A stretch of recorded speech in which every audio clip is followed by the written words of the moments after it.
Everyone, welcome to Sanmarga classes.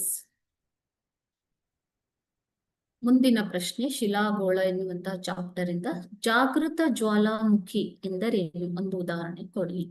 ಜ್ವಾಲಾಮುಖಿಗಳು ಅಂತಂದ್ರೆ ಏನು ಮಕ್ಕಳೇ? ಭೂಮಿಯ ಮೇಲ್ಪದರದಲ್ಲಿ ಬಿರುಕು ಅಥವಾ ರಂಧ್ರಗಳು ಉಂಟಾಗಿ ಮ್ಯಾಗ್ಮಾ ಅಥವಾ ಶಿಲಾರಸ ಏನಿದೆ ಅದು ಭೂಮಿಯಿಂದ ಹೊರಗೆ ಚಿಮ್ಮುವುದನ್ನ ನಾವು ಜ್ವಾಲಾಮುಖಿ ಎಂದು ಕರೆಯುತ್ತೇವೆ. ಓಕೆನಾ?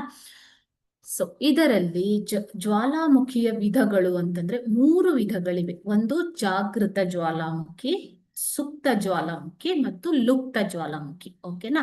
ಸೊ ಇದರಲ್ಲಿ ಜಾಗೃತ ಜ್ವಾಲಾಮುಖಿ ಅಂತಂದ್ರೆ ಇವು ಮೇಲಿಂದ ಮೇಲೆ ಸ್ಫೋಟಗೊಂಡು ಪದೇ ಪದೇ ಸ್ಫೋಟಗೊಳ್ಳುವಂತಹ ಜ್ವಾಲಾಮುಖಿಗಳು. ಇವು ಅನಿಲ, ಬೂದಿ ಇತ್ಯಾದಿಗಳನ್ನ, ಲಾವಾರಸ ಮುಂತಾದವುಗಳನ್ನ ಹೊರಹಾಕುತ್ತವೆ. ಲಾವಾರಸ, ಅನಿಲ, ಬೂದಿ ಇತ್ಯಾದಿಗಳನ್ನ ಹೊರಹಾಕುತ್ತವೆ.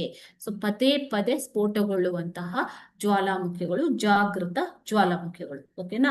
ಪ್ರಪಂಚದಾದ್ಯಂತ ಸುಮಾರು 1350 ಜಾಗೃತ ಅಥವಾ ಜೀವಂತ ಜ್ವಾಲಾಮುಖಿಗಳಿವೆ.